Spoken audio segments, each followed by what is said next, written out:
बिस्मिल्लाहिर्रहमानिर्रहीम। खुश रहें, आबाद रहें, जहाँ भी रहें, हैप्पी रहें और हेल्दी रहें। तो आज हम बनाएंगे बहुत ही मज़ेदार सी दाल बनाएंगे। तो दालें तो हर घर में बनती हैं, हर कोई अपने मेथड से बनाता है और यही कहते हैं बार बार कि जो दाल का मज़ा बाहर आता है वो घर में नहीं आता। ऐसी दाल हमसे क्यों नहीं बनती। तो आज हम बनाएंगे वैसी ही दाल जिस तरह आप ढाबा में खाते हैं और उसी तरह का टेस्ट होगा, जायका होगा और बहुत ही मुनफरद दाल बनेगी। क्योंकि बाज़ लोग कहते हैं कि इसके ऊपर ऑयल नहीं आता, ये दाल ज़्यादा गल गई है, ज़्यादा सख्त रह गई है। ये सारे टिप्स एंड ट्रिक्स हम आपको बताएंगे। तो आइए फिर दाल को शुरू करते हैं।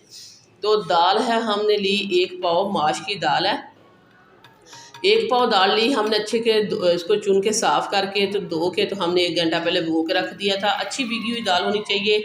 तो ये भीगी हुई दाल हमने डाल दिया सॉस पैन में। तो इसमें हम डालेंगे तकरीबन 1 से 1.5 गिलास पानी, और जो पहले वाला दाल वाला पानी था वो भी मैंने डाल दिया था क्योंकि मैंने दाल को अच्छे से धो के साफ़ कर लिया था। इसके साथ ही हमने डाल दिया 1 टीस्पून साल्ट, और इसमें डालेंगे 1/2 टीस्पून हल्दी पाउडर। इससे जो कलर अच्छा आएगा और जो हमने साल्ट डाला है वो दाल के अंदर तक चला जाएगा और वो भी बहुत ही टेस्टी बनेगी। अब हम इसको गलाएंगे, तो गलाएंगे हम इसको 80%, फुल आपने नहीं इसको गलाना।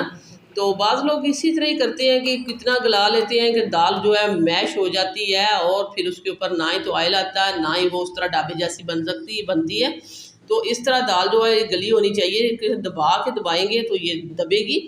तो ये देखिए मैंने 80% इसको कुक कर लिया है और दाल को उतार लिया है। यहाँ हमने ले लिया एक वॉक, इसमें हमने डाल दिया ऑयल।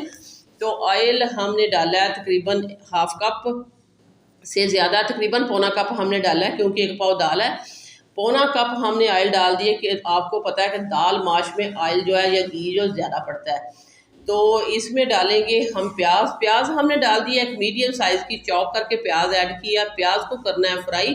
तो फ्राई आपने इतना करना है कि हल्का गोल्डन कलर इसके ऊपर आ जाए। तो जब गोल्डन कलर आएगा फिर हम इसके में आगे और चीज़ें ऐड करेंगे और साथ साथ आपको बताते जाएंगे क्या क्या ऐड करते हैं और किस तरह बनेगी ये परफेक्ट मज़ेदार ढाबा जैसी दाल।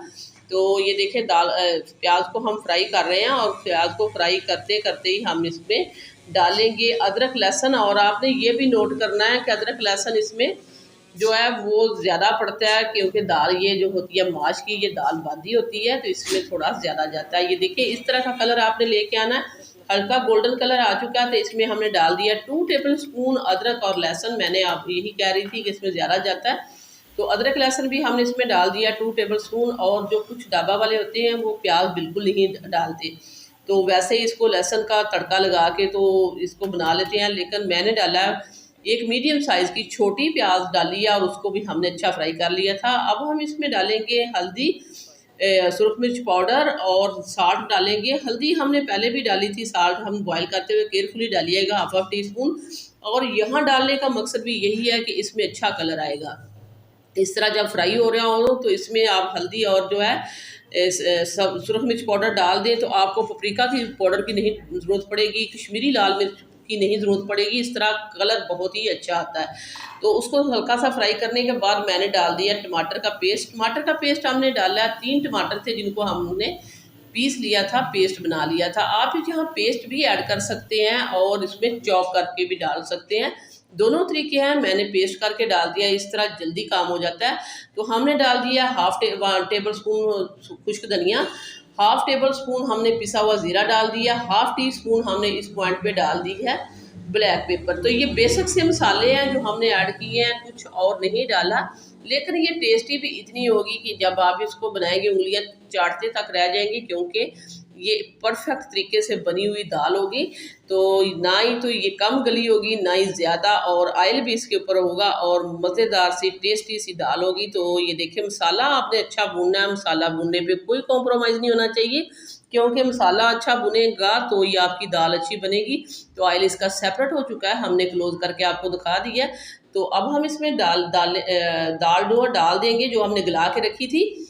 दाल हमने पानी समेत ही जो है डाल दी है क्योंकि इसमें 1/2 का गिलास पानी था तो हमने इसको उतार लिया था। उसी पानी में हमने इसको पकाना है और 5 मिनट के लिए हमने कवर करना है। इसके साथ ही हम इसमें डाल देंगे 4 से 5 सब्ज़ मिर्चें, अच्छी सी खुशबू और अरोमे के लिए। तो पानी मैंने इसलिए नहीं निकाला क्योंकि सारे न्यूट्रिशन तो उसी दाल में पानी में होते हैं जिसमें दाल को बॉयल कर किया होता है। तो अगर वो हमने फेंक दिया तो बाकी कुछ नहीं बचेगा, वो पानी मैंने साथ ही डाल दिया था। 5 मिनट के बाद अल्हम्दुलिल्लाह दाल हमारी फुल टेंडर हो चुकी है और इसके ऊपर हमने डाल दिया सब्ज़ धनिया। सब्ज़ धनिया डालने के बाद अब हम इसको 5 मिनट वैसे पड़ा रहने देंगे ताकि इसका ऑयल जो अच्छे से सेपरेट हो जाए। तो ये देखिए अल्हम्दुलिल्लाह दाल हमारी जो बिल्कुल तैयार है। अब हम इसको करते हैं डिश आउट और दिखाते हैं आपको इसकी फाइनल लुक। तो इस पॉइंट पर मैं आपको याद कराती चलूँ कि अगर आपने अभी तक जो है सिटी हांडी रोटी को सब्सक्राइब नहीं किया तो सिटी हांडी रोटी को सब्सक्राइब कर दें, वीडियो को लाइक कर दें। आप लोगों का बेहद शुक्रिया।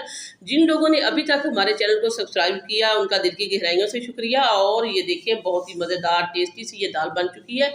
इसको खाएं आप नान कुलचे के साथ, आप तंदूर की रोटी के साथ खाएं या चपाती के साथ खाएं, जिस तरह आपको अच्छा लगता है। बहुत ही मज़ेदार टेस्टी सी दाल अगर दोपहर के वक्त तंदूर की रोटी के साथ हो जाए तो क्या ही बात है। तो ये देखें इसकी लुक चेक करें, परफेक्ट दाल हमने बना के आपके साथ शेयर कर दी है। सो व्यूअर्स ये थी मेरी आज की मज़ेदार दाल माश की रेसिपी, फ्राई दाल माश की रेसिपी। वीडियो अच्छी लगे तो लाइक करना है, शेयर करना है, सब्सक्राइब करना है। वापस आएंगे एक और वन ऑफ खतरनाक रेसिपी के साथ। अल्लाह निगहबान।